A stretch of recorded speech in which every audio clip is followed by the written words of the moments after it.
कृष्णाय वासुदेवाय देवकी नंदनाय च नंदगोपकुमाराय गोविंदाय नमो नमः। श्रुतिस्मृतिपुराणानाम् आलयं करुणालयं नमामि भगवत्पादशङ्करं लोकशङ्करं। श्रीकामकोटिपीठप्रभवः श्रीचन्द्रशेखरयतीन्द्राः सर्वमतभक्तवन्दितचरणाब्जाः ज्ञानदाश्च विजयन्ते। కిందటిసారి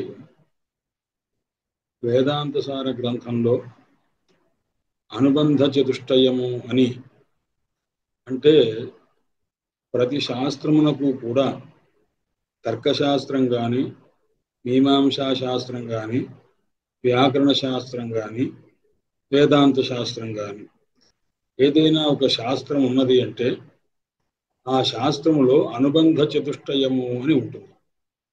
అంటే 4 విషయములు ఒక శాస్త్రం చదవాలి అనే కోరిక మనకు కలిగినప్పుడు అసలు ఆ శాస్త్రంలో ఏం విషయం ఉన్నది, శాస్త్రం చదవదగినటువంటి అధికారం ఎవరికి ఉన్నది, శాస్త్రంలో ఆ పుస్తకానికి పుస్తకంలోని విషయానికి ఉన్న సంబంధం ఏమిటి, ఈ పుస్తకం చదివితే మనకు కలిగే ప్రయోజనం ఏమిటి అని విషయ ప్రయోజన సంబంధ అధికారి అనేటువంటి 4 విషయాలు ప్రస్తుతం అడుగుతుంటారు. ఇది కూడా వేదాంత సారం అనేది కూడా వేదాంతం యొక్క అనగా ఉపనిషత్తుల యొక్క సారం కాబట్టి, వేదాంత శాస్త్రం యొక్క సారం ఇందులో చెప్పబడుతుంది కాబట్టి వేదాంత శాస్త్రానికి సంబంధించిన ఏ అనుబంధ చతుష్టయం ఉన్నదో, ఏ 4 విషయములు ఉన్నవో అవి కూడా ఇక్కడ విచారించడం జరిగింది. అందువల్ల ఇక్కడ విషయం ఏమిటి అంటే జీవబ్రహ్మైక్యం అనేటటువంటిదే ఇక్కడ విషయం. అనగా జీవునికి పరబ్రహ్మతోటి పరమాత్మతోటి ఐక్యం చెప్పడం అనేది ఇంది వేదాంతం యొక్క ప్రధానమైనటువంటి ప్రయోజనము. ఇక్కడ అధికారి ఎవరు అంటే ముముక్షువైన వాడు అధికారి, అంటే మోక్షమందు ఇచ్చ కలిగినటువంటి వాడు అధికారి అని చెప్తారు. ప్రయోజనం చెప్పారు, అధికారం చెప్పారు. విషయం ఏమిటి అని అంటే ఇందులో వేదాంత విషయము ప్రతిపాదింపబడుతుంది. ఈ గ్రంథము వేదాంత గ్రంథము. అంటే గ్రంథం అంటే ఒక పుస్తకము, పుస్తకంలో ఉన్నటువంటి ఏ విషయం ఉందో దాన్నేమో ప్రతిపాద్యము అంటారు. ప్రతిపాద్యం అంటే వేదాంత తత్వాన్ని ప్రతిపాదిస్తారు, ప్రతిపాదకము గ్రంథము. అందువల్ల గ్రంథమునకు గ్రంథంలో ఉన్న విషయానికి ప్రతిపాదక భావ సంబంధం. ఒక తండ్రికి ఒక కొడుక్కి ఒక సంబంధం చెప్పాల్సి వస్తే జన్యజనక భావ సంబంధము అంటారు. అంటే పుట్టినవాడెవరు కొడుకు, పుట్టించిన వాడెవరు తండ్రి, వీళ్ళిద్దరికి ఉండేటటువంటి జన్యజనక భావ సంబంధం అంటారు. అలాగే ఒక యజమాని ఒక సేవకుడు ఉంటారు, వాళ్ళిద్దరికీ ఒక సంబంధం ఉంటుంది. అది ఏమిటి అంటే స్వస్వామి భావ సంబంధము అని. అంటే స్వామి అంటే యజమాని, యజమానికి సంబంధించిన వాడు సేవకుడు అనే అర్థంలో స్వస్వామి భావ సంబంధం. అలాగే ఇక్కడ కూడా ఇక్కడ విషయము ప్రతిపాదించబడుతుంది కాబట్టి ఇది ప్రతిపాద్యము అంటారు. ఆ ప్రతిపాద్యమైన విషయాన్ని ప్రతిపాదించినటువంటి ఏ అక్షరరూపమైన వాంగ్మయం ఉన్నదో దాన్ని ప్రతిపాదకము అంటారన్నమాట. అందువల్ల ప్రతి గ్రంథంలో కూడా ఇది సాధారణంగా ఉంటుంది. ప్రతిపాదక భావ సంబంధం అనేది అన్నిట్లో కూడా సాధారణంగా ఉంటుంది. మిగిలిన 3 దగ్గరే చాలా మిగతా దర్శనాలకి ఇక్కడికి కూడా తేడా కనిపిస్తూ ఉంటుంది.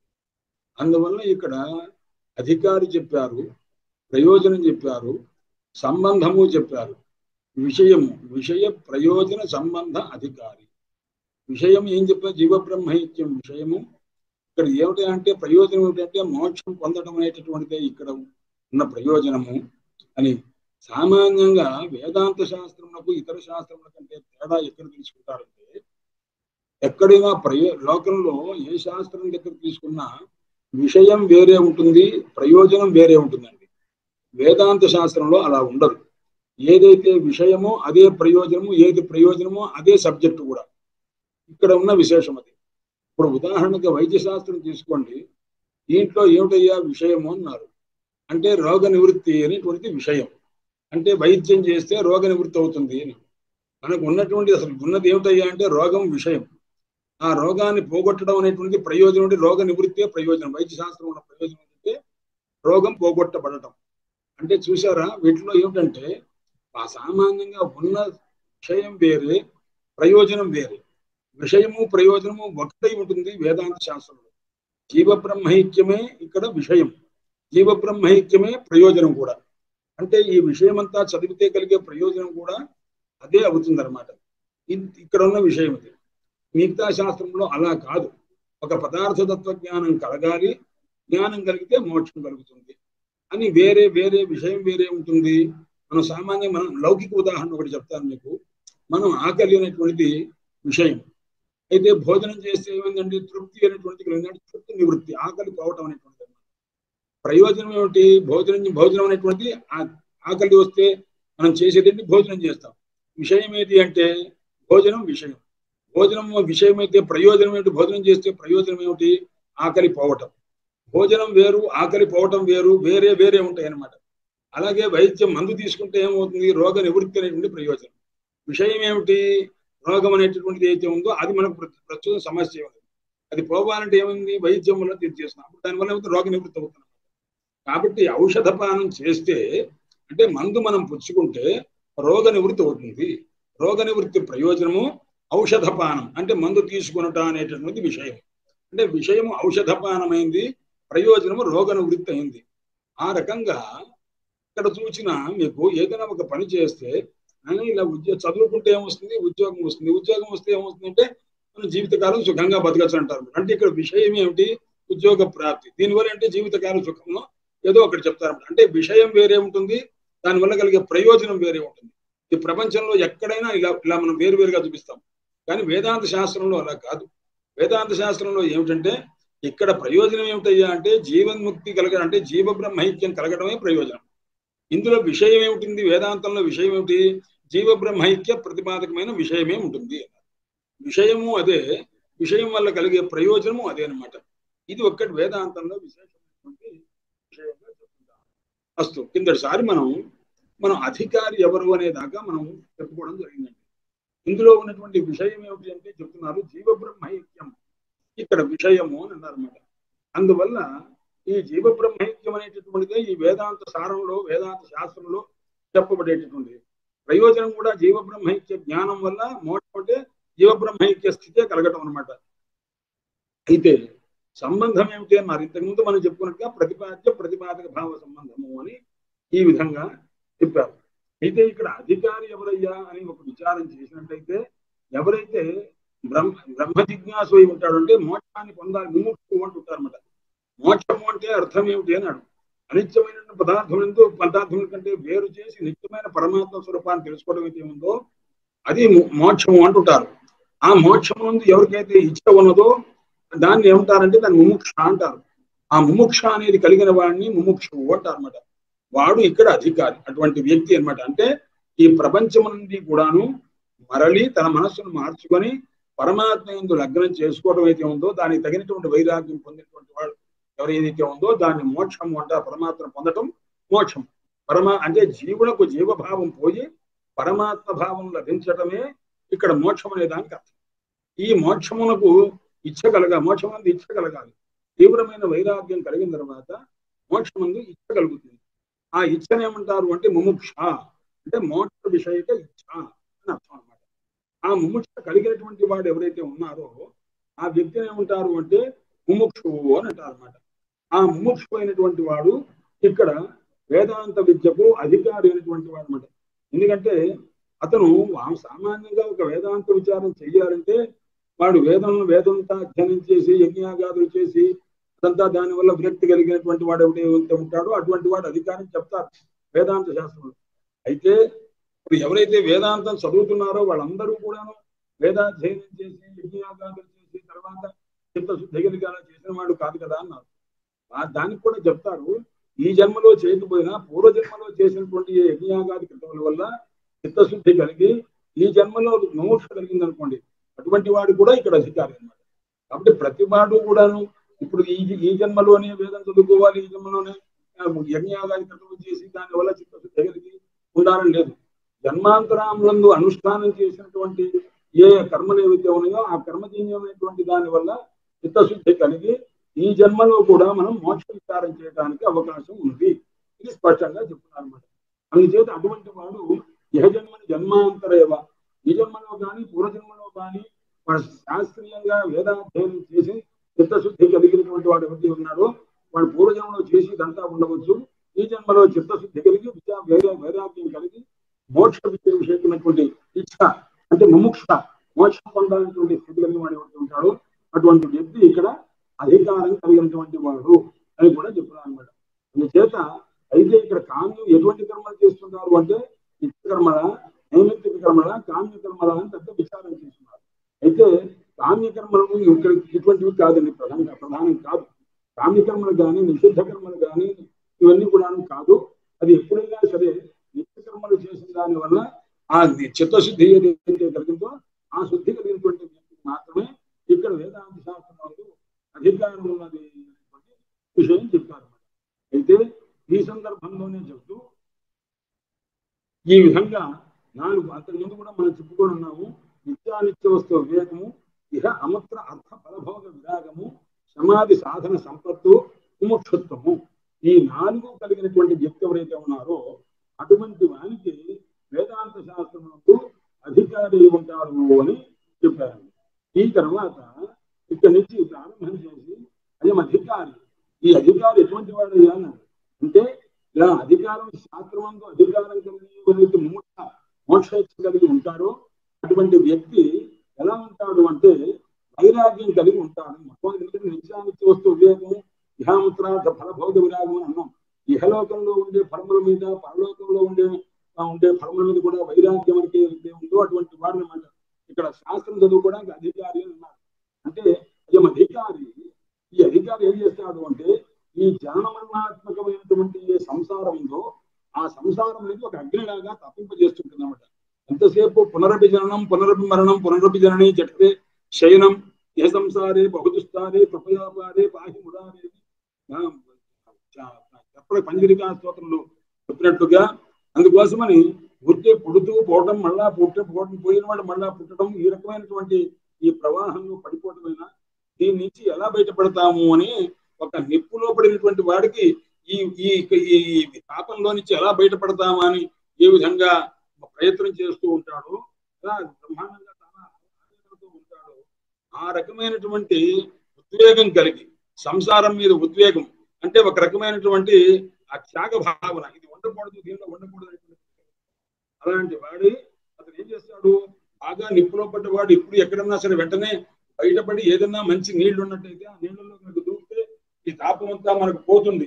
లేదా ఒక ప్రచండమైనటువంటి సూర్యుడు ప్రసరిస్తున్న వేళ వైశాఖ మాసంలో ఎప్పుడో గాని అలాంటి తీవ్రమైనటువంటి ఎండలో నడుస్తూ ఆ వేడిని తట్టుకోలేక ఈ తట్టుకోలేకుంటే మనం ఏ విధంగా అయితే చల్లని ప్రదేశంలో మనం ఉంటే బాగుండే అనుకుంటే అలాంటి వానికి హఠాత్తుగా ఒక చల్లని ఒక జలాశయం కనిపించింది అనుకోండి, నీళ్లతో ఉన్నటువంటి జలాశయం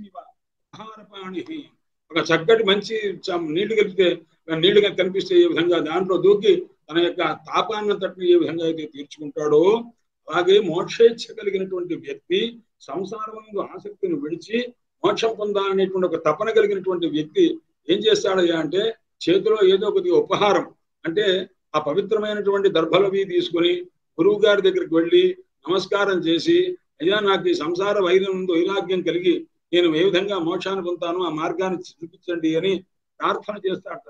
అందువల్ల ఇవి ఉపహారపాణి చేతిలో ఏదైనా ఇది కాంతలు పెట్టి సమిత్వాణి శ్రోత్రియం బ్రహ్మనిష్టం అంటారన్నమాట. అంటే సమిధలు అవన్నీ చేతులైంది పెట్టుకొని గురువు గారి దగ్గరికి వెళ్ళి శ్రోత్రియుడైనటువంటి బ్రహ్మనిష్ఠుడైనటువంటి గురువు దగ్గరికి వెళ్ళి నమస్కారం చేసి అయ్యా నాకు ఈ జ్ఞానం కలిగించేటువంటి మార్గాన్ని చెప్పండి అని అడుగుతారన్నమాట. అందువల్ల ఆ రకంగానే ఈ ఆ గురువుని పొందవలసినటువంటి విధానం అంతా కూడా ఉపనిషత్తు చెప్పింది. విషయం అంతా కూడా గురుముపసృత్య అనుసరతి, గురువు దగ్గరికి వెళ్ళి ఆయన అనుసరిస్తాడు.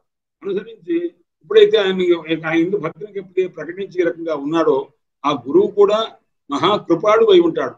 అందువచ్చి ఆ కృపాడు అయినటువంటి ఆ గురువు ఏం చేస్తాడంటే మిక్కిలి దయచేత అతనికి దేని గురించి అతను వచ్చాడు అంటే ఈ భ్రాంతి పోవాలి, అసలైన వాస్తవమైన జ్ఞానం కలగాలి, ఆ జ్ఞానం చేత తనకి మోక్షం కలగాలి. ఈ అభిప్రాయంతో కదా గురువు గారి దగ్గరికి వచ్చింది. అప్పుడు ఆ గురువు గారు మిక్కిలి దయగలిగినటువంటి వాడై అధ్యారోపాపవాద న్యాయేన ఇది ఒక న్యాయం, వేదాంత శాస్త్రంలో ఉన్నటువంటి న్యాయం ఇది. ప్రత్యేకించి అధ్యారోపము అపవాదము అంటే భ్రాంతి ఉన్నది, ఆ భ్రాంతిని పోగొట్టుకోవడం ఎలాగా అని చెప్పడం అనమాట. ఈ న్యాయం చేత అతనికి ఈ ఆత్మస్వరూపాన్ని దర్శనం చేసే మార్గాన్ని చెప్తారు అనమాట. అందుకోసమే ఉపనిషత్తులో తస్మై సహా మృదిత విద్వాన్ ఉపసన్నాయ ప్రాహ అంటే తన దగ్గరికి వచ్చినటువంటి ఆ శిష్యుని చూచి విద్వాంసుడైనటువంటి గురువు గారు అతనితోటి చెప్తున్నారన్నమాట అని ఉపనిషత్తు కూడా ఈ విధంగా చెప్తుంది. నిజంగా అటువంటి పరిస్థితుల్లో జిజ్ఞాస కలిగినటువంటి ఆయనకి గురువులకు కూడాను సంబంధం చేయాలన్నాడు. అంటే ఆ శిష్యుని యొక్క సందేహాన్ని నివృత్తి చేయడమే గురువు యొక్క కర్తవ్యమై ఉన్నది. గురువు దగ్గరికి ఏ రకంగా ఉండాలి అన్నాడు, అకైతవమైనటువంటి గమనం. అంటే ఏ రకంగా గురువు గారికి వెళ్ళొచ్చు, ఒకసారి పరీక్ష చేద్దాం ఇలాంటి దృష్టి ఉండకూడదు. ఏ రకమైనటువంటి కైతవం అంటే కపటం లేకుండా నిష్కపటంగా ఖచ్చితమైనటువంటి వైరాగ్యం కలిగి ఖచ్చితమైన జిజ్ఞాస కలిగి గురువు గారి దగ్గరికి వచ్చి అడగాలి. ఆ అడిగినటువంటి వాడిని చూసి గురువు దయతోటి ఏం చేస్తారంటే అతనికి ఆ గురూపసక్తి అంటారు శాస్త్రంలో. గురువును ఉపసక్తి అంటే సమీపించుట అన్నమాట. దేనికోసం అంటే జ్ఞానం కొరకు సమీపించడం అనమాట. ఆ రకంగా వచ్చేసరికి అతను తన దగ్గరికి ఎందుకు వచ్చాడు, ఉపసక్తి ఎందుకు జరిగింది అన్నాడు అంటే జ్ఞానాన్ని పొందడం కోసం. అందుచేత ఆ జ్ఞానం వాడికి శిష్యుడి కర్తవ్యం అంటే గురూపసక్తి, గురువు గారి యొక్క కర్తవ్యం ఏంటి అంటే జ్ఞానోపదేశం. ఈ ఇద్దరికి ఉన్నటువంటి సంబంధం ఇది అనమాట. కాబట్టి గురు శిష్య సంబంధం అనేటువంటిది అన్ని సంబంధముల కంటే విలక్షణమైన సంబంధంగా చెప్తారు. ఎందుకంటే ప్రపంచంలో ఎన్నో సంబంధములు ఉన్నవి. అంటే తండ్రి జన్మనిస్తాడు, ఆయన అనేక రకములుగా ద్రవ్యాన్ని ఇస్తాడు, ఏదో పోషిస్తాడు, పాలన పోషణ. కానీ గురువు గారు ఇచ్చేటటువంటి జన్మ ఉందిసారా, ఆ జన్మ పేరు ఏమిటి అన్నారు అంటే గురువు గారు తాను ఉపదేశం చేసినప్పుడు అతనికి వచ్చినటువంటి జన్మ శిష్య అనే జన్మ వస్తుంది. అందువల్ల శిష్య జన్మనిచ్చాడు ఆయన. తండ్రి ఏ విధంగా అయితే తల్లి యందు కలవద్దు, ఆ భార్యాభర్తలు కలిస్తే వాడి కుమారుడుగా పుడితే అప్పుడు ఏ విధంగా ఆయనకి తండ్రి అనేటువంటి పేరు, ఆమె కన్నందుకు ఆమె తల్లి అనే పేరు వచ్చినట్టుగా ఆ రకంగా ఇద్దరితో పని లేదు ఇక్కడ ఈ శైష్యోపాధ్యాయ సంబంధంలో. ఎందుకంటే గురువు అన్నవాడు తన యొక్క నోటి నుంచి వచ్చేటటువంటి వేదాంత వాక్యములు అనేటటువంటి ఒక వీర్య కణములను ఆ శిష్యుని యొక్క కర్ణము అనేటటువంటి యోనిలో ప్రవేశపెడతాడు. అంటే ఈ శిష్యుని యొక్క కర్ణమే యోని అనుకో, ఆ కర్ణమునందు గురువు గారి యొక్క మంత్రము అంటే ఉపదేశాక్షరములు అనేటువంటి వీర్య కణాలని ప్రవేశపెడితే అప్పుడు వెంటనే అతనికి ఒక జన్మ వెంటనే వస్తుంది. మామూలుగా ఒకడు జన్మ ఎత్తాలంటే తల్లి గర్భంలో 10 నెలలు ఉండాలి. కానీ గురువు దగ్గరికి వెళ్ళినటువంటి వాడికి గురువు అనుగ్రహించి ఎప్పుడైతే వేదం యొక్క సారం, వేదాంత సారం మొత్తాన్ని కాస్త అక్షర రూపంగా ఉపదేశ రూపంగా నోటి నుంచి ఎప్పుడైతే చెప్పారో అది వీర్యకణములాగా శిష్యుని యొక్క కర్ణం అనే యోనిలో ప్రవేశించగానే వెంటనే వాడికో జన్మ వచ్చింది. ఆ జన్మ పేరే శిష్య. ఇది వేదవ్యాసుల వారు రాశారు. శివమహాపురాణంలో కూడా ఇది విశేషంగా చెప్తున్నారు. అందుకోసం తండ్రికి కొడుకుకి సంబంధంలో తండ్రి బాధ్యత కొడుకు ఎంత ఉందో అంతకంటే ఎక్కువ బాధ్యత గురువు యందు శిష్యులకు ఉన్నది. కాబట్టి ఆయన ఇచ్చిన జన్మ ఏది ఉందో పుట్టిన ప్రతి పుత్రుడు కూడాను జ్ఞాని కాలేడండి. ఎవరైతే జ్ఞానాన్ని ఇచ్చారో గురువు, ఆ గురువు వల్ల ఆ శిష్యుడు కాస్త జ్ఞానవంతుడు అవుతాడు. కాబట్టి జ్ఞానం కలిగినటువంటి జన్మనిచ్చాడు కాబట్టి ఆ తండ్రి కంటే కూడా ఈ గురువునకు ఎక్కువ గొప్పతనం ఉన్నది అన్నమాట. అలాగే పుత్రుని కంటే కూడా శిష్యునకు ఎక్కువ బాధ్యత ఉన్నది అని కూడా నిరూపించారు. అలాంటి ఒక దివ్యమైనటువంటి సంబంధము శైష్యోపాధ్యాయిక సంబంధం ఉంటారు. శిష్యునకు ఉపాధ్యాయునికి ఉండేటువంటి సంబంధం. అందువల్ల గురువును ఉపసక్తి సమీపించడము బ్రహ్మజ్ఞానోపదేశము ఈయన కర్తవ్యము. ఈ విధంగా వారిద్దరూ కూడాను ఉంటారు. ఇలా ఉంటున్న సందర్భంలో ఆ శిష్యులకు ఈయన ఏం చేస్తారు అంటే తత్వాన్ని సులభంగా తెలుసుకునేట్టు ఉపదేశం చేస్తారు. అందుచేత ఇక్కడ అనుబంధ చతుష్టయం ఈ విధంగా చెప్పిన తర్వాత ఇక్కడ ఏం చేయాలి అని ఇందులో ఉన్నటువంటి విషయం ఏమిటయ్యా అన్నాడు. అంటే ఆ శిష్యునికి ఏం చేస్తారు, అధ్యారోపాపవాద న్యాయం చేత అన్నారు. అంటే దయాళువైనటువంటి గురువు ఆ శిష్యునికి ఏ రకంగా ఉపదేశం చేస్తారు అంటే, నాయన ఇదంతా కల్పితం రా అబ్బాయి, ఈ కల్పితమైనటువంటి దాన్ని నువ్వు సత్యం అనుకుంటున్నావు, ఈ అసత్యమైనటువంటి దాని ఎందుకు కల్పితమైన దాన్ని సత్యత్వ బుద్ధిని విడిచిపెట్టవలసింది అంటారు అన్నమాట. ఇలా చెప్పడం కోసం అధ్యారోపాపవాద న్యాయం అంటారు. అంటే ఒక తాడును చూసి సర్పం అనుకోవటం అయితే ఉందో అది అనుకోవటమేనా, అక్కడ ఉన్నదా, అక్కడ సృష్టింపబడ్డదా అంటే అక్కడ లేదు. లేని దాన్ని ఉంది అనుకోవటమే అధ్యారోపము అంటారు అనమాట. అంటే ఒక వస్తువునందు ఇంకొక వస్తువుగా ఒక వస్తువును చూసి ఇంకో వస్తువుగా అనుకోవటమే అధ్యారోపము. దీనికే భ్రాంతి అని కూడా పేరు. ఇక్కడ ఈ అధ్యారోప అపవాద న్యాయం అనేటువంటిది అద్వైత వేదాంత శాస్త్రంలో ప్రధానమైనటువంటి స్థానం. ఎందుకంటే బ్రహ్మసూత్రములకు వేదవ్య వ్యాసుల వారు రాసిన బ్రహ్మసూత్రాలకి భగవత్పాద శంకరులు వ్యాఖ్యానం చేసేటప్పుడు మొట్టమొదటగా అధ్యాస భాష్యము అని రాశారండి. అంటే భ్రమ అనేది ఒక సిద్ధాంతం. ఈ భ్రమ సిద్ధాంతాన్ని ఆధారంగా చేసుకుని మొత్తం వేదాంత శాస్త్రం వచ్చింది. అసలు శాస్త్రం ఎవరికి చెప్పాలి అన్నారు. ఎవరికైతే తెలియలేదో వాడికి చెప్పాలి అన్నారు. ఎవరికైతే తెలియలేదో వాడికి చెప్పాలంటే ఎవరికైతే తెలియలేదు అంటే ఎవడంటే ప్రతి వాడికి కూడా నీకు ఆత్మ తెలిసిందంటే నాకు తెలిసిందయ్యా అని ఎవడన్నా అన్నవాడు ఉన్నాడా అన్నాడు. అన్నవాడు యథార్థమైన ఆత్మస్వరూపాన్ని తెలుసుకున్నాడా అన్నాడు. లేదనమాట. అందువల్ల అది కాని దాన్ని అదనుకొని అది ఆత్మ అనుకుంటున్నాడు. మన మాటల్లోనే మనం చూడండి, నేను వచ్చాను, నేను వెళుతున్నాను, నేను తింటున్నాను అంటుంటారు. కాబట్టి ఈ నేను అనబడేటటువంటిది కళేబరాన్ని బట్టి అంటున్నారా, లేకపోతే ఇంకా దేని ఇంద్రియాన్ని బట్టి అంటున్నారా? దేన్ని బట్టి అంటున్నారు? ఒకసారి నేను చూస్తున్నాను అన్నప్పుడు ఇంద్రియములకు చూచుట అనే ధర్మం ఉన్నది. నేను తింటున్నాను అన్నప్పుడు ఈ ముఖములకు దంతములకు వీటికి సంబంధించిన యొక్కకు సంబంధించి తింటా అనే ధర్మం ఉన్నది. ఇది నేను అనబడేటువంటి ఒకసారి మీరు నేను చూస్తున్నాను అన్నప్పుడు చూపేమో నేనైంది, నేను తింటున్నాను అన్నప్పుడేమో తినేటటువంటి ఆ రసనేంద్రియమో నేనైంది, నేను వింటున్నాను అన్నప్పుడు ఈ వినేటటువంటి శ్రవణేంద్రియము నేనైంది. కానీ నేను నడుస్తున్నాను అన్నప్పుడు మన ఈ శరీరం ఏదైతే ఉందో అది నేనైంది అనమాట. ఆ రకంగా ఒక్కొక్క దాని ఒక వ్యవస్థ లేనటువంటి అవ్యవస్థ స్థితి ఉంది. దీనికి కారణం ఏమిటి అంటే భ్రాంతి.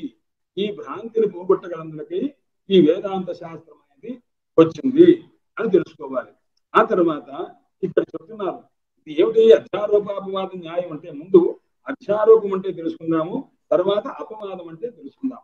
అధ్యారోపం అంటే ఒక వస్తువునందు ఇంకొక వస్తువుగా దాన్ని తెలుసుకుంటే దాన్ని అధ్యారోపము అంటారు. ఉదాహరణకి ఒక చీకటి మధ్య బాగా చీకటిగా ఉన్నది, కొద్దిగా వెలుతురు ఉండి లేకుండా ఉన్నది.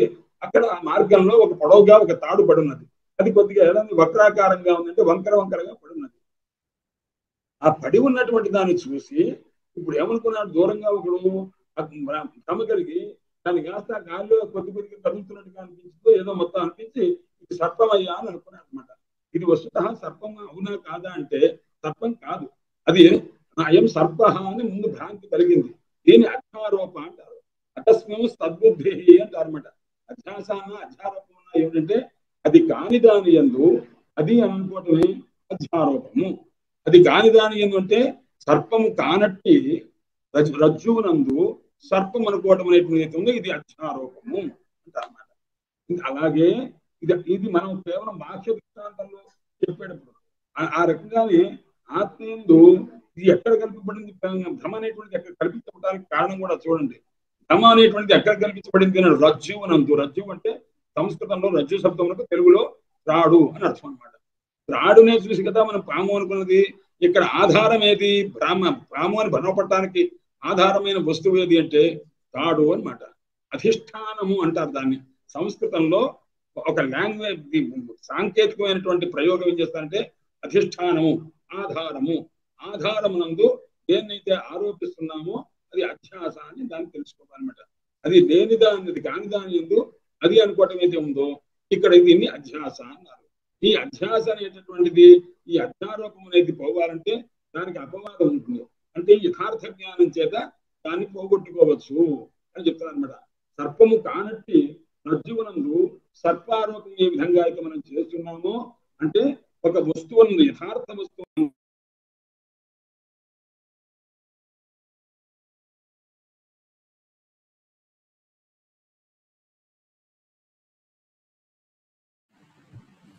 గురువుగారు మీ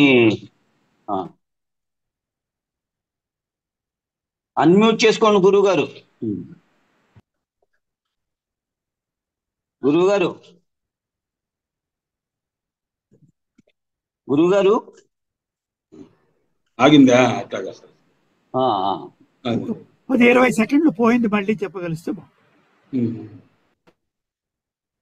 సద్రూపమైన చిద్రూపమైన ఆనంద రూపమైనటువంటి ఏ ఆత్మ ఉన్నదో ఆ ఆత్మయందు జగత్ అనే భ్రమ కలిగిందండి.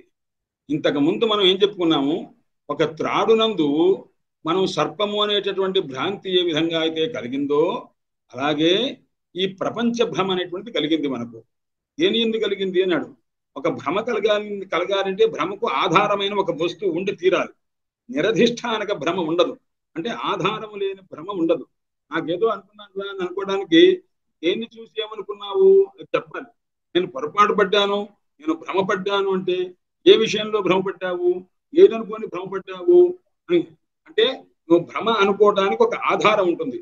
అలాగే ఏ విధంగా సర్పము అని అనుకోవడానికి త్రాడు ఏ విధంగా ఆధారమైందో అలాగే సద్రూపమైన అంటే సత్యమైన చిద్రూపమైన అంటే జ్ఞాన రూపమైన ఆనంద రూపమైనటువంటి ఏ అనంతమైన అద్వయమైన బ్రహ్మ ఉన్నదో బ్రహ్మతత్వం ఉన్నదో దాన్ని నీవేమనుకుంటున్నారు అంటే అజ్ఞానం చేత కూడుకున్నటువంటి సకల జగత్ సమూహంగా దాన్ని అనుకున్నారన్నమాట.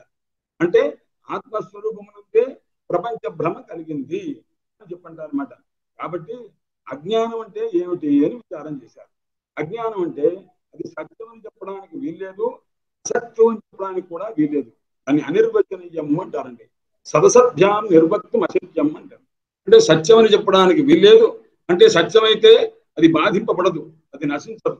అందువల్ల సత్యం అని చెప్పడానికి వీల్లేదు, అసత్యం చెప్పడానికి వీల్లేదు. అసత్ అంటే కుందేలు కొమ్ము అని అనుకోండి. ఈ కుందేలు కొమ్ము ఎక్కడన్నా ప్రశ్న అవుతుందా? లేదు. అందువల్ల అసత్ కుందేలు కొమ్ములాగా అసలు లేకపోవడం ఉందా ప్రపంచం? లేదు, ఉన్నట్టుగా కనిపిస్తున్నది. కాబట్టి అసత్తైన కుందేలు కొమ్మను అలాంటిది కాదు. అలాగే సత్యమైనటువంటి బ్రహ్మతత్వము అలాంటిది కాదు ఈ ప్రపంచం. సత్తుగా చెప్పడానికి కుదరదు, అసత్తుగా చెప్పడానికి కుదరదు. అందువల్ల సదసత్యాం నిర్వక్తం అసత్యం అనిర్వచనీయం. అది నిర్వచనం చేయడానికి అవకాశం లేనిది అంటారన్నమాట. అంటే ఇది అజ్ఞానం చేత కల్పించబడిన ప్రపంచమును అనిర్వచనీయము అంటారన్నమాట. దీన్ని అజ్ఞానం యొక్క స్వరూపము ఏ రకంగా సత్యంగా చెప్పలేము, అసత్యంగా చెప్పలేము. కాబట్టి దీన్ని అనిర్వచనీయము అనేటువంటి శబ్దం చేత వ్యవహరిస్తారన్నమాట. కాబట్టి అజ్ఞానం అనేటటువంటి ఎటువంటిది అంటే త్రిగుణాత్మకము అంటారండి. అంటే మూడు గుణములతోటి కలిగి ఉన్నది.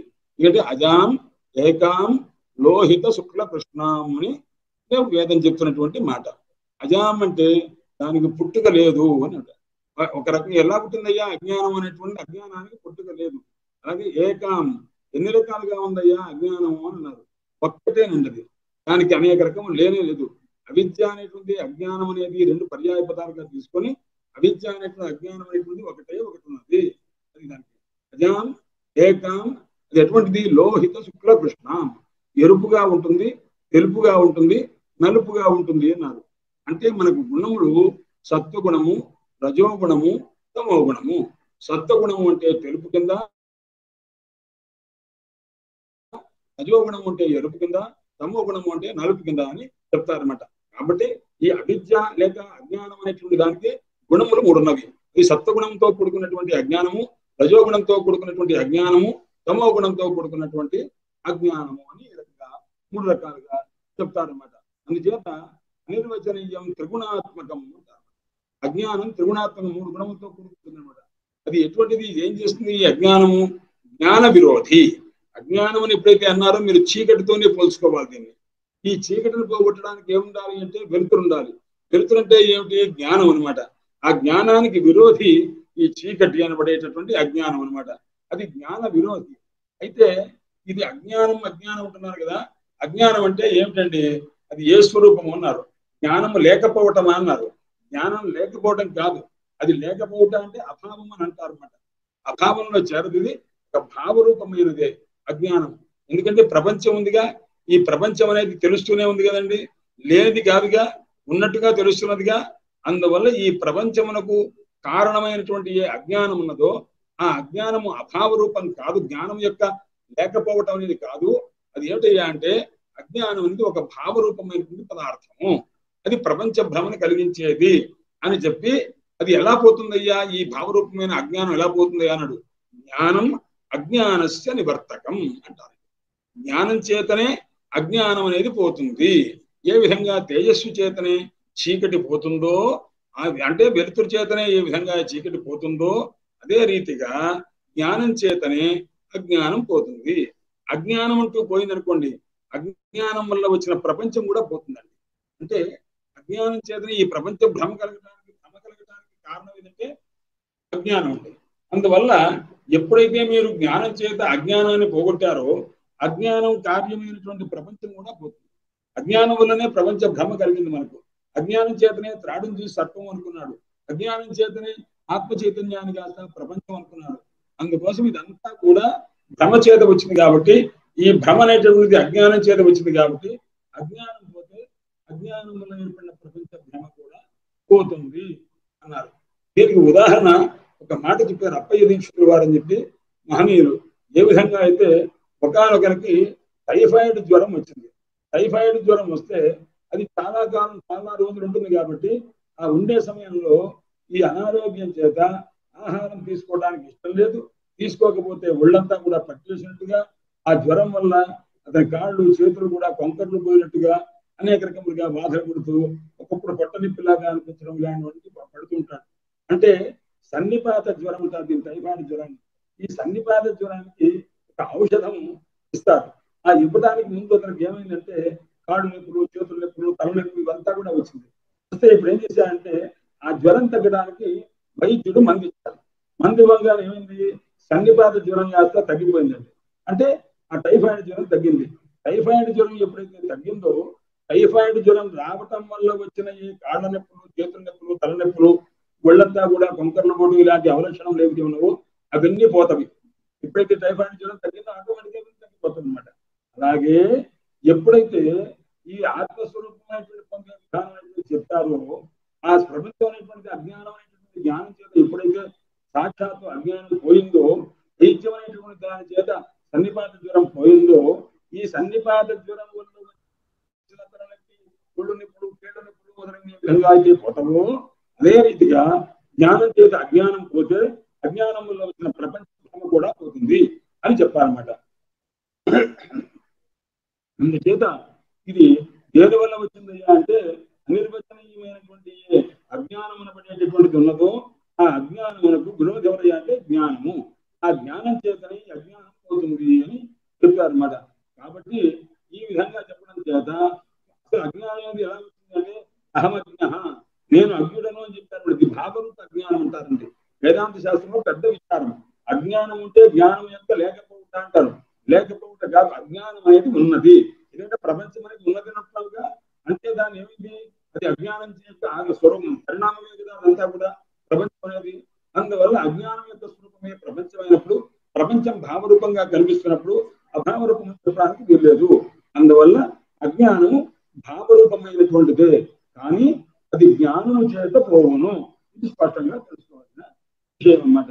అందుచేత ఈ అజ్ఞానం అనేటటువంటి దాన్ని పోగొట్టడానికి జ్ఞానము ఒక్కటే సాధనమై ఉన్నది అన్నాడు. కాబట్టి ఎవరైనా అందుకోసం చెప్తారు, పెద్దలు చెప్పినటువంటి మాట ఉన్నది, అజ్ఞానం జ్ఞాత నిశ్చయో మానే అత్యంత మూఢీ ఉత్తమ తేజస అన్నాడు. అంటే అజ్ఞానాన్ని తెలుసుకోవాలని ప్రయత్నం చేయక్కర్లా, అజ్ఞానం పోగొట్టడంలో ప్రయత్నం చేయాలి తప్ప అజ్ఞానాన్ని తెలుసుకోవాలి అని ప్రయత్నం చేయడానికి ఏం చేస్తావా, జ్ఞానం చేత చేస్తానంటావా? జ్ఞానం అనే వెలుతురు వచ్చేసరికి అజ్ఞానం అనే చీకటి పోతుందిగా, ఇంకా అజ్ఞానాన్ని తెలుసుకునేది ఏముంది కనుక. కాబట్టి వాడు ఎవరైతే దీపం చేత వెలుతురులో ఉన్నటువంటి వెలుతురుస్తే ఆ వస్తువు తెలుస్తుంది, కానీ ఆ దీపాన్ని వెలిగిస్తే అప్పుడు ఆ చీకటి అనేటటువంటి వస్తువు నాకు కుదురుతుందా, పోతుంది కదా దీపం వచ్చేసరికి. అందువల్ల అజ్ఞానం అనేటువంటి దాన్ని జ్ఞానం చేత తెలుసుకునేటువంటి సాధ్యపడే విషయం కాదు. ఏ ప్రమాణం చేత అజ్ఞానాన్ని తెలుసుకునేటువంటి అవకాశం లేదు. కాబట్టి దీన్ని గురించినటువంటి విచారం వ్యర్థము అని కూడా చెప్పారు. కాబట్టి ఈ సందర్భంలోనే అంటారు, అవ్యక్తనాది పరమేశ శక్తి అనాద్య విద్య త్రిగుణాత్మికావా అని. ఎవరయ్యా అన్నారు, మాయా స్వరూపాన్ని కూడా చెప్పేటప్పుడు మాయా అంటే ఏమిటి అన్నారు. మాయా అనేది అవిద్య అనేది కూడాను రెండు కూడాను ఒకే స్వరూపం అని చెప్పాలి. మాయా అంటే అర్థం విభాగం చేస్తారండి. మాయా అనేటువంటి ఈశ్వరుని యందు ఉండేటటువంటి దాన్ని మాయా అంటారు, జీవుని యందు ఉండేటువంటి దాన్ని అజ్ఞానము లేక అవిద్య అని అంటారు అన్నమాట. జీవాశ్రిత అవిద్య, ఈశ్వరాశ్రిత మాయా. ఈశ్వరుని యందు మాయ ఉన్నది, జీవుని ఆశ్రయించి అవిద్య ఉన్నది. అయితే ఈ ఇద్దరిలో కూడా తేడా ఒకటి ఉంది. ఏమిటంటే అవిద్య జీవుణ్ణి తన స్వాధీనం చేసుకుంటుంది. మాయను ఈశ్వరుడు తన స్వాధీనం చేసుకుంటాడు. జీవుడు అవిద్యాధీనుడైపోతాడు. ఈశ్వరుని యొక్క అధీనంలో అవిద్య ఉంటుంది, మాయ ఉంటుంది అనమాట. అంటే మాయను నియమించేవాడు ఈశ్వరుడు, కానీ అవిద్య ఏం చేస్తుంది, అజ్ఞానము జీవుని నియమిస్తుంది అనమాట. తన ఇష్టం వచ్చినట్టు తన వాడిని కాస్త తీసుకుపెడుతుంది. కాబట్టి ఈ ఇద్దరిలో కూడాను తేడా ఉన్నదన్నమాట.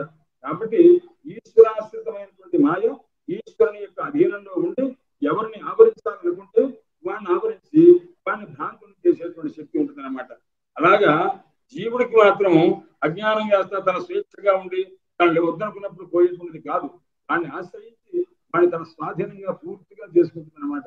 అందువల్ల ఈ భ్రాంతి అనేటటువంటిది ఎటువంటిది అయ్యా అన్నాడు, నిరాలంబం అన్నాడు. నిరాలంబం అంటే ఆధారం లేనిది అన్నాడు. లేదు, ఆధారం ఉన్నదే. ఆత్మీయందే భ్రాంతి కలిగింది అనమాట. ఆత్మ అనే ఆధారంగా పెట్టుకొని ఈ ప్రపంచం అనేటువంటి భ్రాంతి ఏర్పడింది. కాబట్టి నిరాధారమైనది కాదు. కాబట్టి దాన్ని మనం పోగొట్టుకోవడానికి ఎక్కడ బుద్ధి ఎక్కడ ఉన్నదో అక్కడే మనం దాన్ని పోగొట్టాలి. ఎక్కడ కలిగింది, ఆత్మీయదే ఈ భ్రమ కలిగింది. అప్పుడు ఏం చేయాలి, రజ్జువనందు అంటే తాడు నుండి కలిగినటువంటి సర్పభ్రమ, ఆ రజ్జువును సూక్ష్మంగా జాగ్రత్తగా దగ్గరగా పరిశీలిస్తే ఓహో రజ్జురేవా, ఇది త్రాడే, ఇది సర్పం కాదు అని యథార్థ జ్ఞానం ఏ విధంగా దగ్గరికి వెళ్ళి సూక్ష్మంగా పరిశీలించిన తర్వాత ఈ విధంగా నిశ్చయించుకుంటామో అదే రీతిగా ఇది కూడా ఆత్మస్వరూపాన్ని అనాత్మస్వరూపమైన ప్రపంచాన్ని కాస్త పోగొట్టుకొని ఆత్మస్వరూపాన్ని తెలుసుకున్నట్లయితే, కాబట్టి ఆత్మే తప్ప ఆత్మాతిరిక్తమైనది ఏది లేదు. నేహ నానా అస్తి కించన ఇహ అంటే ఈ ప్రపంచంలో నానా రెండో వస్తువు అంటే ఇహ అనేది ఆత్మ ఎందుకు అనమాట. ఆత్మ ఎందు నానా రెండో వస్తువు నాస్తి లేదు అని తెలుసుకుంటాడు. అలా తెలుసుకుంటే వాడికి జ్ఞానం చేత కృతార్థుడవుతాడు అని మాత్రం చెప్తున్నారు అనమాట. అందుచేత అజ్ఞానం అంటే చెప్పవలసి వచ్చింది. ఆ అజ్ఞాన కార్యమైనటువంటిది ఏదైతే ఉందో అది జ్ఞానం అనేటువంటి దాని చేత అజ్ఞానం పోతూ అజ్ఞాన కార్యాన్ని కూడా పోగొట్టేస్తుంది అని చెప్పి అన్నారు. అయితే ఈ అజ్ఞానం అనేటటువంటిది ఎన్ని రకాలుగా ఉంటుంది ఏమిటి అనే దాన్ని మళ్ళా ఇక్కడ స్వామివారు వివరించారు. ఇదమజ్ఞానం. ఈ అజ్ఞానం ఎటువంటిది అంటే సమష్టి వ్యష్టి అని రెండు రకములుగా, అది ఒకసారి ఏకమని సమష్టిగా ఉంటే ఒకటి అని, వ్యష్టిగా ఉంటే అనేకమని. అజ్ఞానము ఎవరికి వ్యక్తికి సంబంధించి ఒక్కొక్కరికి ఒక్కో రకమైన అజ్ఞానం ఉంటుంది. అలాంటిదంతా కూడాను మొత్తం ఏమిటంటారు అంటే నా ఎందు ఒక అజ్ఞానం ఉంది, ఇంకొకరి ఎందు ఒక అజ్ఞానం ఉంది, ఇంకొకరి ఎందు ఒక అజ్ఞానం ఉంది. ఈ అజ్ఞానములు చాలా ఉన్నాయి కదా అన్నారు. లేదు, అజ్ఞానం ఒకటే, కానీ వ్యక్తి భేదం చేత అనేక వ్యష్టిగా ఉన్నప్పుడేమో అనేకంగా కనిపిస్తుంది. సమష్టిగా మనం అందరం కలిసి ఒకే కూటం అనుకోండి, ఒక సముదాయం అనుకోండి, అప్పుడేమవుతుంది అది సమష్టిగా ఉంటుంది అనమాట. ఉదాహరణకు శాస్త్రకారులు ఇక్కడే చెప్తారు, అయినా వృక్షములు ఉన్నవి ఒకే చోట కొన్ని వందల చెట్లు ఉన్నవండి. ఆ 100 చెట్లు ఉంటే ఇక్కడ ఏమిటయ్యా అని అన్నారు, ఇది ఒక వనం అండి అని అన్నారండి. వనము అని ఎప్పుడనేసరికి ఒకే ప్రదేశంలో ఉన్న అనేక వృక్షముల యొక్క సముదాయం ఉందో దానికి వనము అని పేరు అనమాట. ఏకదేశస్థ వృక్షా వనమిత్యుచ్యతే. ఒకే ప్రదేశంలో ఉన్న బహుళమైనటువంటి వృక్షముల యొక్క సముదాయమును వనము అందురు. ఇందులో వ్యష్టి ఏది సమష్టి ఏది అని విచారించండి. వ్యష్టి అంటే ఏ వృక్షానికి ఆ వృక్షం విడివిడిగా తీసుకుంటే అదొక వృక్షం, ఇదొక వృక్షం, ఇదొక వృక్షం ఇలా చెప్పుకున్నాం అనుకోండి, అది వృక్షములు. వ్యష్టిగా అంటే విడివిడిగా చూసుకుంటే అనేకములై ఉన్నవి. మొత్తం కలిపి ఇది ఒక వనమయ్యా అన్నాం అనుకోండి. వనము అనేసరికి వృక్షములు అనేవి అనేక వృక్షముల సముదాయమిగా వనం అంటే అప్పుడు ఏమైంది, వనం అనే శబ్దం చేతన ఒక్కటే అవుతుంది అనమాట. అలాగే చూడండి, అనేక చోట్ల నుంచి పాయలు పాయలుగా నీళ్లంతా వచ్చినాయి. నీళ్లంతా వచ్చి ఒక జలాశయంలోకి చేరినవి అనమాట. జలాశయంలోకి చేరుతుంటే పాయలు పాయలుగా వస్తున్నటువంటి కాలువలాగా వస్తున్నటువంటి నీళ్ళంతా కలిసి ఒక జలాశయంలో చేరితే నానా జలాన్ని విడిగా ఉన్నప్పుడు అదిగో అక్కడి నుంచి ఒక పాయ వస్తుంది, ఇక్కడి నుంచి ఒక పాయ, ఇక్కడి నుంచి ఒక పాయ, ఇలా నీళ్లు కారుతున్నవి వస్తున్నాయి. ఇదంతా వచ్చి అక్కడ జలాశయంలో పడ్డదు, పెద్ద చెరువులో పడ్డదు. పడితే ఎప్పుడైంది, దాని జలాశయము అని ఎప్పుడైతే మీరు అన్నారో నానా జలములు లేవు ఇంకక్కడ. అందుచేత అనేక జలముల యొక్క సమావేశమే జలాశయం అవుతుంది. కాబట్టి అందుచేత అనేక వృక్ష సముదాయము ఒకే వనమైనట్టుగా అప్పుడేమైంది సమష్టి అంటారు అన్నమాట. దాన్ని విడివిడిగా దాన్ని తీసుకున్నట్టయితే అదొక వృక్షం, ఇదొక వృక్షం తీసుకుంటే దాన్ని వ్యష్టి అంటారు. ఇక్కడేమో సమష్టి. అలాగే జలాశయం దగ్గర కూడా అంతే రీతి అనమాట. అలాగే ఎక్కడైతే జీవులు ఎంతమంది ఉన్నారో అన్నారు, అనేక మంది జీవులు ఉంటారు. ఆ జీవులందరికీ కూడాను అందరికీ ఆధారమైనటువంటి వ్యక్తి ఎవరైతే ఉంటారో ఆ వ్యక్తి సమష్టి రూపంగా అంటారు. ఆయనే ఈశ్వరుడు అని చెప్తారు అనమాట. అందుచేత నానాత్వేన ప్రతిభాసమానాన జీవగత అజ్ఞానాన, జీవులకు ఒక్కొక్క జీవికి ఒక్కొక్క రకమైనటువంటి అజ్ఞానం ఉంటుంది. ఆ అజ్ఞానం యొక్క సముదాయం ఏదైతే ఉందో సమస్యభిరూపేణ అంటే దానికి సముదాయం ఉంది. అందరి జీవుల్లో ఉన్నటువంటి అజ్ఞానములన్నీ కలిపి ఒకే ఒక్క దాన్ని ఏమన్నారంటే అజ్ఞానము అని దానికి ఏకవచనంలోనే ఉపయోగించారన్నమాట. అంటే వీటన్నిటికీ తజ్జీవగత అజ్ఞానం, ఆ జీవుని ఎందు ఉన్న అజ్ఞానం, ఈ జీవుని ఎందు ఉన్న అజ్ఞానం, ఈ జీవుని ఎందు ఉన్న అజ్ఞానం, ఈ జీవుని ఎందు ఉన్న అజ్ఞానం అని చెప్పి అలా వేరే వేరే అజ్ఞానాలు ఆ ఉపాధిలో అంటే ఒక్కొక్క శరీరంలో ఒక అంతఃకరణలో ఒక ఆ జీవాత్మలో ఉన్నటువంటి ఆ ఉపాధి భేదాన్ని బట్టి అజ్ఞానముకు నానాత్వం తప్ప వస్తుతః అజ్ఞానం ఒకటే. అందుకోసం ఇంత ముందు చెప్పినటువంటి ఉపనిషత్ వాక్యం కూడా చెప్తుందండి, అజాం ఏకాం. అజాం అంటే అజ్ఞానము, అది ఎన్ని రకాలుగా ఉందండి, ఏకాం ఒక్కటేనండి అన్నాడు. ఒక్కటే అని ఎలా చెప్పగలిగారయ్యా, ఇంతమంది జీవుల్లో కూడా ఉంది కదా అన్నారు. ఆ జీవులు అనేటువంటి ఉపాధి భేదం చేత వేరే ఉన్నది. మీకు ఉదాహరణకు ఎలాగ చెప్పవచ్చు అంటే, ఒక చెంబు తీసుకొచ్చి ఒక గదిలో పెట్టాము అంటే, ఒక బిందె ఏదైనా పెడితే ఆ బిందెలో ఒక ఖాళీ ఉంది, దాన్ని ఏమంటారు, ఖాళీ ప్రదేశాన్ని ఆకాశము అంటారు అనమాట. ఆ తర్వాత ఆ గదిలో ఒక ఖాళీ ఉంది, దాన్ని ఏమంటారు, ఇది ఒక గదిలో ఉన్నటువంటి అపవర్గం అంటారు అనమాట. ఒక గదిలో ఉన్నటువంటి ఆకాశము అన్నారు. దీని నుంచి కాస్త బయటికి వెళ్ళారనుకోండి, అప్పుడు పెడితే మహాకాశం, బయట పెద్ద ఆకాశం అంతా కనిపిస్తుంది అనమాట. అంటే నీకు చెంబులో ఉన్నప్పుడేమో అందులో ఉన్నటువంటి కొద్దిగా ఖాళీ ప్రదేశము అది ఒక ఆకాశమా, ఆ తర్వాత అది ఎక్కడ పెట్టారో ఆ గదిలో ఉన్నటువంటి ఖాళీ అది ఒక ఆకాశము, అది కాస్త ఆ గదికి వస్తా తీసేసి బయటకు వస్తే పెద్ద ఆకాశము. అంటే ఉన్నది ఒకటే ఆకాశము, ఉపాధి భేదం చేత చెంబులో ఉన్నప్పుడు కుండలో ఉన్నప్పుడు అది ఘటాకాశము అన్నారు. అంటే ఘటంలో కుండలో ఉన్నటువంటి ఆకాశము ఖాళీ ప్రదేశం అన్నారు. ఆ తర్వాత మఠాకాశము, ఒక పెద్ద మఠంలో ఉన్నటువంటి ఖాళీ ప్రదేశాన్ని మఠాకాశము అన్నారు. అది కాస్త తీసేసి బయటకు వచ్చేస్తే మహాకాశము అన్నారన్నమాట. ఉన్నది ఒక్కటే ఆకాశము, ఉపాధి భేదం చేత భేదంగా కనిపిస్తుంది.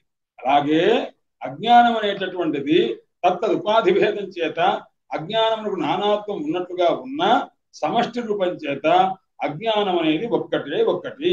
అది ఎలాగా అంటే, ఇంతకుముందు చెప్తాంగా, జలాశయము అంటే జలములు వేరు వేరు చోట నుంచి ప్రవహించి వచ్చి ఎక్కడైతే పడ్డవో అది మొత్తాన్ని కలిపే ఉన్నారు, దాన్ని జలాశయము అని అన్నారు. అదే రీతిగా ఆ రకంగా అనేక వృక్షములన్నీ కలిపి ఒకే రూపంగా సమష్టి రూపంగా వనము అని అన్నారు. కాబట్టి అక్కడ వనము అన్నట్టుగా, ఇక్కడ జలాశయము అన్నట్టుగా అనేక రకమైన జీవుల యొక్క ఏ అజ్ఞానం ఉన్నవో ఆ అజ్ఞాన సముదాయం అంతా ఎష్టి రూపంగా అయితే అనేకములు, అదే సమష్టి రూపంగా ఉన్నప్పుడు అజ్ఞానం ఏకం అనేటటువంటి రీతిగా చెప్పడం జరుగుతుంది అని అన్నారన్నమాట. ఈ విధంగా చెప్తున్నారు. అందుచేత ఈ వ్యష్టి అనేటటువంటి గొప్పదా, సమష్టి గొప్పదా అన్నాడు. వ్యష్టి నికృష్ట ఉపాధి కలది అంటారు. వ్యష్టి అనేటువంటి నికృష్టమైన అంటే జీవుని ఉండేటటువంటిది అనమాట.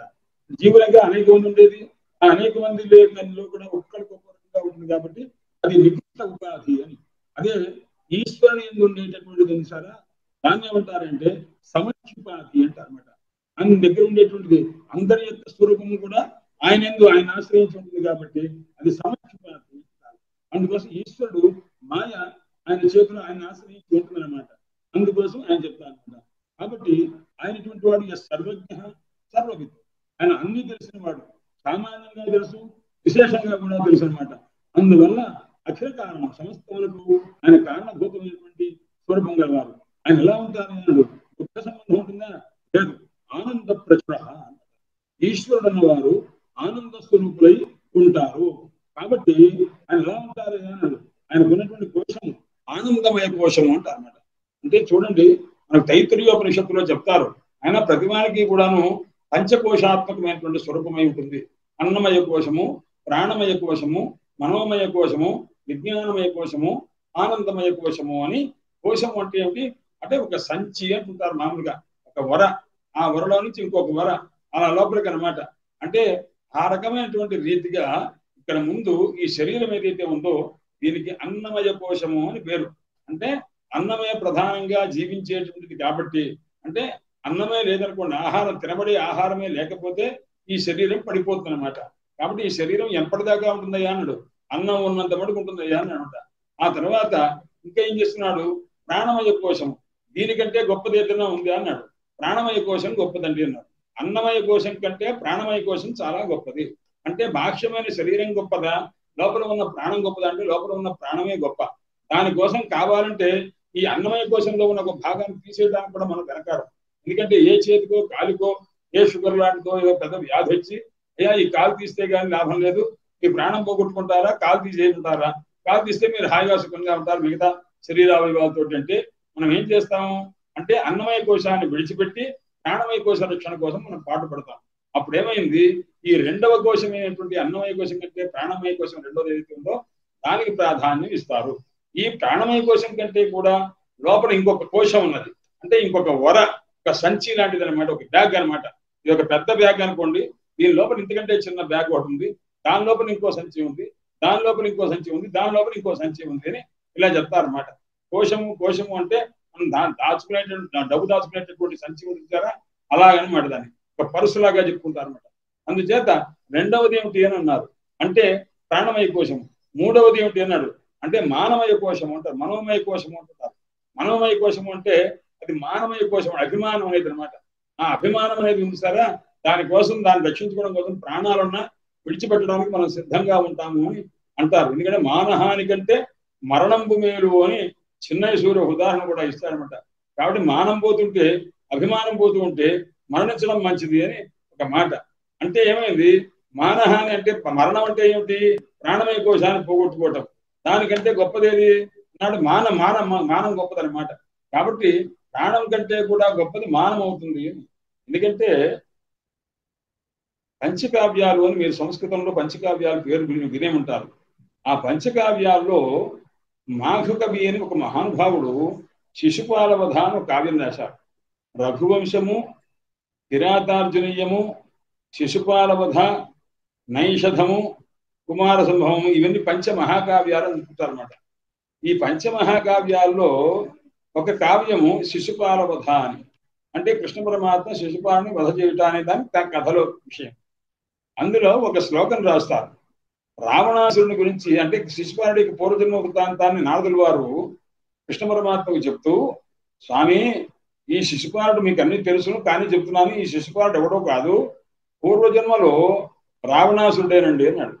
ఆ రావణాసురుడిగా ఉన్నప్పుడు సీతమ్మ తల్లిని అపహరించి వాడికి తెలుసుట రామచంద్రమూర్తిని ఎదుర్కొని యుద్ధం చేయడం చాలా కష్టం, ఎందుకంటే ఆయన ఎలాగైనా మనం చంపేస్తారు. కాబట్టి మనం ముందుగా వెళ్ళి అయ్యా క్షమించండి పొరపాటు చేశామని ఇచ్చేస్తే సరిపోను కదా అంటే వాడు ఇవ్వదలుచుకోలేదుట. ఎందుకంటే వాడు మహా అభిమానం గలవాడు, దురభిమానం గలవాడు. ప్రాణమైనా పోగొట్టుకుంటాను కానీ నేను మళ్ళా ఆయనకి ఇచ్చేసి నన్ను క్షమించండి అని అడగడం అనేది నా జన్మకి కుదరదు అని చెప్పి మానేశాట. అందుకని సదాభిమానైక ధనాహి మానిన అంటారు. అంటే ప్రాణమయ కోశాన్నైనా వదిలేసుకుంటాడు తప్ప ఏ విధంగా కూడాను మానమయ కోశాన్ని, అభిమానమయ కోశాన్ని, అంటే మనోమయ కోశాన్ని వదులుకోరు అని. ఒకదానికంటే ఒకటి అనమాట. చూచారు లేదు. అంటే ఇప్పుడు ఏమైంది, మనోమయ కోశం అనేటటువంటిది మూడవది అన్నారు. మనోమయ కోశం కంటే కూడా గొప్పదేది అన్నాడు. విజ్ఞానమయ కోశం గొప్పదండి. విజ్ఞానమయ కోశం అంటే విజ్ఞానం అంటే చదువు, ఇలాంటి విజ్ఞానం గొప్ప విషయం తెలుసుకోవడం, ఆధ్యాత్మిక విషయం తెలుసుకోవడం. ఆ కోశం అనేటువంటిది మనస్సు కంటే గొప్పది. అది ఎప్పుడైతే ఉందో ఆ విజ్ఞానం ఉన్నటువంటి వ్యక్తికి అంత మహారాజ చక్రవర్తి అయిన వాడు కూడా తన మానవయ కోశాన్ని కాస్త తగ్గించుకొని, అంటే అభిమానాన్ని తగ్గించుకొని గురువుల దగ్గరికి వెళ్ళి చదువుకున్నారు. ఎవరు చదువుకున్నారు? రామచంద్రమూర్తి వెళ్ళి, దశరథ మహారాజు కుమారుడైన రామచంద్రమూర్తి వెళ్ళి వశిష్ఠుల వారి ఇంటికి వెళ్ళి చదువుకున్నారు, ఆశ్రమానికి వెళ్ళి చదువుకున్నారు. అలాగే సాందీపని మహర్షి దగ్గరికి వెళ్ళి కృష్ణ పరమాత్మ చదువుకున్నారు. ఎందుకు వాళ్ళకి అంటే మానమయ కోశాన్ని కూడా విడిచిపెట్టి, అభిమానాన్ని విడిచిపెట్టి, నేను ఇంతటి వాణ్ణి అనేటువంటి అభిమానాన్ని విడిచిపెట్టి విజ్ఞానమయ కోశం కోసం, అంటే జ్ఞానం కోసం మహానుభావులు వెళ్ళారు. అంటే మనోమయ కోశం కంటే కూడా ఒక కోశం పెద్దది, గొప్పది ఒకటి ఉన్నది అని తెలుసుకోవాలన్నమాట. ఆ తర్వాత ఆనందమయ కోశం అంట. విజ్ఞానములకు ప్రయోజనం ఏమిటయ్యా అన్నారు. ఆనందమే ప్రయోజనం అంట. ఆ ఆనందం అంటూ కలిగిన తర్వాత ఇంకా దాన్ని మించింది ఏది లేదన్నది బ్రహ్మపుచ్చం ప్రతిష్ట అంటారు అన్నమాట. అంటే పరబ్రహ్మ స్వరూపం ఏదైతే ఉందో అదే అన్నిటికంటే శ్రేష్టమైనది, అదే ఆనంద కోశము అని అంటారు అన్నమాట. అందుచేత ఇక్కడ ఏదైనా ఇక్కడ విషయం చెప్పేది అంటే ఆనందమై పంచమీ ఏవైతే ఉన్నాయో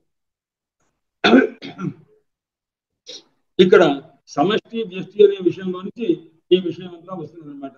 అందువల్ల ఇక్కడ సమష్టి రూపంగా ఉండేవారు ఎవరైనా అంటే శుద్ధమైనటువంటి శుద్ధ సత్వ ప్రధానమైనటువంటి ఈశ్వరుడయ్యా ఉండేది. అట్టి పరమాత్మ అందరినీ నియమించేటటువంటి స్వరూపం గలవారు. ఆయన్నే అంతర్యామి అంటారు అనమాట. ఆ అంతర్యామి అంటే జీవుడినేమో ప్రాజ్ఞుడని, ఈశ్వరుణ్ణేమో అంతర్యామి అంటారు. అంతః యమయతి అంటారు.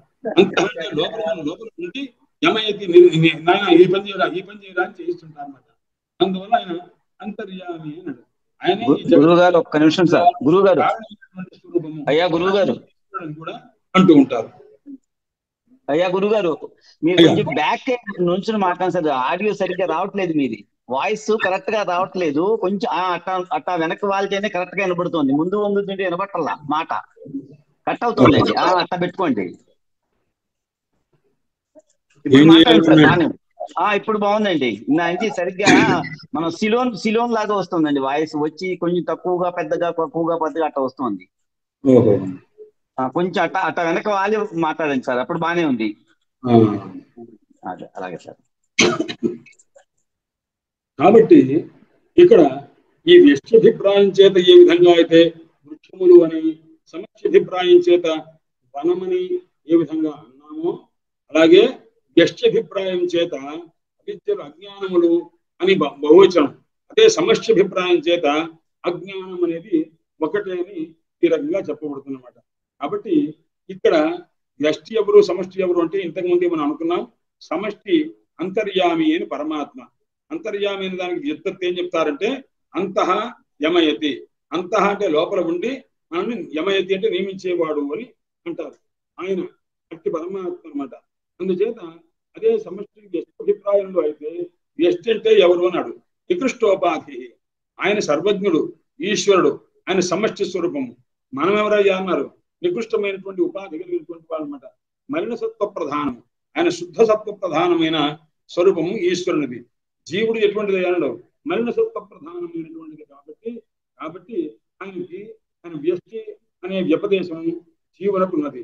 ఆయన శుద్ధ సత్వ ప్రధానంగా ఉంటారు. కాబట్టి పరమాత్మకు సమష్టి అనేటటువంటి వ్యపదేశం అంటే వ్యవహారం ఉన్నది. కాబట్టి ఈ వ్యష్టి నికృష్ట అనేటటువంటి ఏదైతే ఉందో ఉపాధి భేదం చేత ఒకళ్ళేమో మలినసత్వ ప్రధానంగా జీవుడు ఉంటాడు, శుద్ధసత్వ ప్రధానంగా ఈశ్వరుడు ఉంటాడు అని వీరిద్దరికీ కూడాను భేదాన్ని చెప్తారన్నమాట. ఇద్దరిలో ఉన్నది ఒకే ఒక్క స్వరూపం అండి. అదేమిటి అంటే చైతన్యం అనమాట.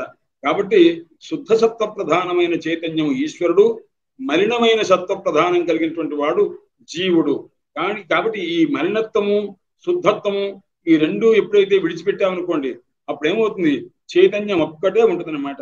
అందువల్ల ఈ వ్యవహారాన్ని ఎప్పుడైతే పోగొట్టాలి అంటే అజ్ఞానం అనే దాన్ని జ్ఞానం చేత కనుక పోగొట్టుకున్నట్లయితే, ఈ అజ్ఞాన ప్రయుక్తమైనటువంటి ఈ భేదమంతా పోతే మనకు వచ్చేటటువంటి మిగిలేటువంటి ఏమిటి అన్నాడు అంటే సాక్షాత్తు శుద్ధమైనటువంటి ఆ చైతన్యమైనటువంటి ఉంటుంది.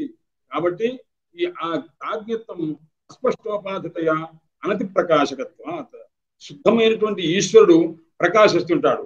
ఎందుకంటే ఆయన శుద్ధ సత్వ ప్రధానుడై ఉన్నాడు. కాబట్టి మనం ఉదాహరణకి ఏ రకమైనటువంటి మాలిన్యం లేకుండా ఉన్నటువంటి ఒక చిమ్ని ఉందనుకోండి, అక్కడ దీపం ఉందనుకోండి, ఆ దీపంలో మనం అన్ని వస్తువులు కూడాను స్పష్టంగా చూడగలుగుతాం.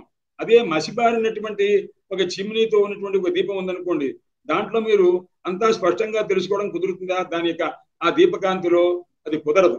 అది ఏ విధంగానో అలాగే మలినసత్వ ప్రధానము అంటే బాగా మసిబారినటువంటి ఒక గ్లాస్ ఏదైతే ఉందో దాని చేత ఆవరింపబడినటువంటి దీపం లాంటిది ఈ జీవుని యొక్క స్వరూపము. అది ఈశ్వరుని యొక్క స్వరూపం ఎటువంటిది అంటే శుద్ధమైన, అంటే ఏ రకమైన మాలిన్య లేశం కూడా లేనటువంటి ఏ చిమ్నీతో ఉన్నటువంటి దీపం ఉన్నదో అటువంటిది ఈశ్వర స్వరూపము. అది అంతర్యామి అంటారన్నమాట. అదే జీవుణ్ణే ఉన్నారు ప్రాజ్ఞుడు అని అన్నారన్నమాట. కాబట్టి వీళ్ళిద్దరిలో కూడాను తేడా ఇదనమాట. కాబట్టి ప్రాజ్ఞత్వం అస్పష్టోపాధితయ, ప్రాజ్ఞుడు అన్నటువంటి వాడికి స్పష్టమైనటువంటి స్వరూపం ఉండదు. అది తెలుసుకోవడానికి అది అనతి ప్రకాశకత్వాత్, ఎక్కువగా అన్నిటిని కూడా ప్రకాశింపజేసేటువంటి స్వరూపం ఉండదు, అన్నిటిని ప్రకాశింప చేయలేదు. ఎందుకంటే ఏ విధమైనటువంటి మందమైన కాంతి ప్రకృష్టమైనటువంటి వస్తువులన్నింటినీ ప్రకాశింప చేయలేవో ఆ రకంగానే జీవుడు అన్నవాడు అన్నింటినీ కూడా తెలియజేసేటువంటి స్వరూపం కలిగిన వాడు కాడు. అందువల్ల తన సుషుప్తి స్థూల సూక్ష్మ శరీర ప్రపంచ లయ స్థానమితి వచ్చే. కాబట్టి స్థూలమైన సూక్ష్మమైనటువంటి ఈ ప్రపంచం యొక్క లయములకు కారణమైనది ఏది ఉందో అది ఈశ్వర తత్వము, జీవతత్వము అని ఈ విధంగా చెప్తారు అని అన్నారు. తరువాతను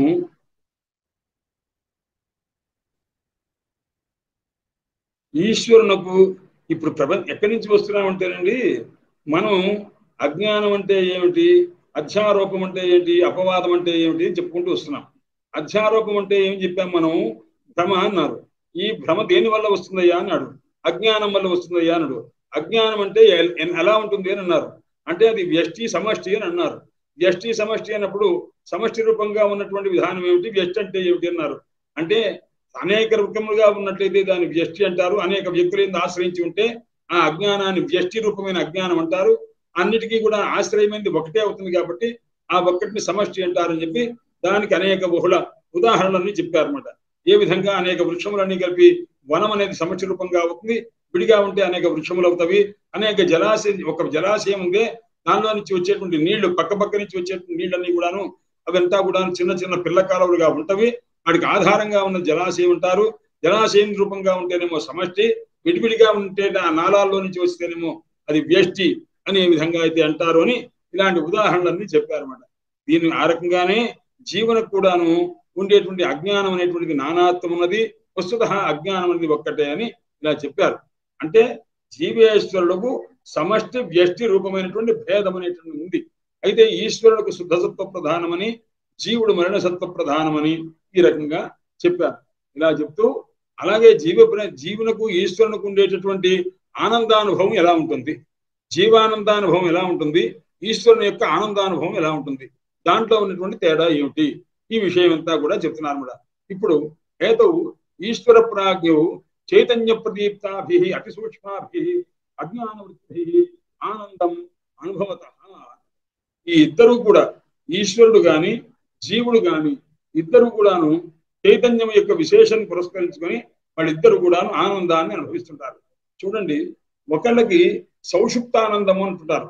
అంటే సుషుప్తి సంబంధమైనటువంటి ఆనందం ఏదైతే ఉందో దాన్ని సౌషుప్తానందము అనేటువంటి వ్యవహారం చెప్తూ ఉంటారు అన్నమాట. ఈ సౌషుప్తానందం అనేటటువంటిది అంటే ఏమిటి, నిద్రలో 3 అవస్థలు ఉన్నవి. అంటే ఏమి, స్వప్నావస్థ అనేటటువంటి ఒకటి ఉన్నది, తర్వాత సుషుప్త్యవస్థ అనేటువంటి ఒక అవస్థ. ఈ రెండు ప్రధానంగా మనం చూద్దాం. ఈ సుషుప్త్యవస్థలో ఏ రకమైనటువంటి స్వరూపము కూడాను భాషించదు, మనస్సు కూడా అక్కడ పనిచేసేటటువంటి అవకాశం లేదనమాట. అందువల్ల ద్వైతం అనేటువంటిది కానీ ఆ భ్రాంతి కానీ పొరపాటు కూడా ఉండదు అని అంటారు అన్నమాట. అందుచేత ఈ సౌషుప్తానందము బ్రహ్మానంద సబ్రహ్మచారి అంటారు. అంటే బ్రహ్మానందంతో సమానమైన ఆనందము పొందాలంటే ఎక్కడయ్యా అన్నాడు, గాఢమైనటువంటి నిద్ర ఉంది సారా, ఆ నిద్ర అది కూడా స్వప్న స్వరూపం ఉండకూడదు. స్వప్నం అంటే దాని యొక్క అవస్థ వేరే, స్వప్నావస్థ అని అదొక అవస్థ. సౌషుప్తావస్థ అంటే అది బ్రహ్మానందంతో సమానమైంది అనమాట. అటువంటి అవస్థ అన్నమాట. ఇప్పుడు చెప్తున్నారు అది ఈశ్వరుని యొక్క స్వరూపాన్ని పొందాలి అంటే అది ఉంటే సౌషుప్తానందము అని అంటారు అన్నమాట. కాబట్టి ఇక్కడ ఈశ్వరుడు ఎలా ఉంటాడు అంటే సౌషుప్తానందంలో ఉన్న స్థితి ఎలా ఉంటుందో అలా ఉంటుందని చెప్పాలంట. ఆనందభుగో చేతోముఖ, ఆనందాన్ని అనుభవిస్తుంటారు, ఆయన ప్రాజ్ఞుడై ఉంటారు అని. ఈశ్వరుని వలె జీవుడు కూడాను సుషుప్తావస్థలో ఆనందాన్ని అనుభవిస్తారు అని శృతి కూడా చెప్తుంది. ఎందుకంటే మనం రాత్రిపూట బాగా గాఢ నిద్రపోయిన తర్వాత పొద్దున్నే లేచిన తర్వాత మనం ఏమంటున్నాము, సుఖమహమస్వాప్సం, రాత్రి బాగా నిద్ర పట్టిందయ్యా, నాకు ఏమీ తెలియలేదయ్యా అంటారు అనమాట. ఈ విషయం ఎలా తెలిసింది అన్నారు. మనస్సు కూడా పనిచేయదండి. గాఢ నిద్రలో ఉన్నప్పుడు మనకు మనస్సు ఏమైనా పనిచేస్తుందా, పని చేయదు, కల లేదు, ఏమీ లేదు, హాయిగా నిద్రపోయాం అనమాట. ఈ నిద్రపోయిన మేలుకున్న తర్వాత మనం ఏమంటున్నామంటే హాయిగా నిద్ర పట్టింది, నాకేమీ తెలియలేదు అన్నారు. ఇది ఎవరు తెలుసుకున్నారండి ఈ మాట? నేను హాయిగా నిద్రపోయానన్న విషయాన్ని తెలుసుకున్న వారెవరు? ఇంద్రియములు పనిచేయట్లేదా? ప్రాణం ఉన్నది కానీ మనస్సు పనిచేయట్లేదా? ఏదైతే తెలివిని తెలియజేయగోరేటటువంటివి ఇంద్రియములు ఉన్నవో ఆ ఇంద్రియములన్నీ కూడా నిద్రించినవి. ఈ ఇంద్రియములు ప్రేరేపించే మనస్సుందో అది కూడా మనస్సు మరణాత్మక వ్యాపారం నుంచి అది మరలిపోయి ఉన్నది. ఇలా అన్ని కూడా నిద్రించి ఉన్న స్థితిలో నీ పొద్దున్నే లేచిన తర్వాత నేను సుఖంగా నిద్రపోయాను, నాకు ఏమీ తెలియలేదు అని అనుకుంటున్నారే, అది ఎవరు అనుకున్న వారు ఎవరు? మెలుకున్న తర్వాత తెలిసిందిగా. ఆ తెలుసుకున్న వారి వ్యక్తి ఎవరు? నేను బాగా నిద్రపోయాను, నాకేం తెలియలేదు, హాయిగా ఉన్నది అని తెలుసుకున్న వ్యక్తి ఎవరు ఉండాలిగా. ఈ ఇంద్రియములు ఏవి కాకపోతే ఎవరు తెలుసుకున్నట్టు అన్నారు. అంటే సాక్షి చైతన్యము అని చెప్తారన్నమాట. ఆ సాక్షి చైతన్యం అంటే జీవ చైతన్యం. ఆ చైతన్యం ఎప్పుడూ మేలుకొని ఉంటుంది. అందరు నిద్రపోయినప్పటికీ కూడాను ఆ చైతన్యం ఎల్లప్పుడూ మేలుకొని ఉంటుంది అనమాట. అందువల్ల అది సాక్షి చైతన్య రూపంగా ఆ సౌషుప్తానందాన్ని అనుభవిస్తున్నారు. అది సుఖమహమస్వాప్సం అకించిదవేదిషం.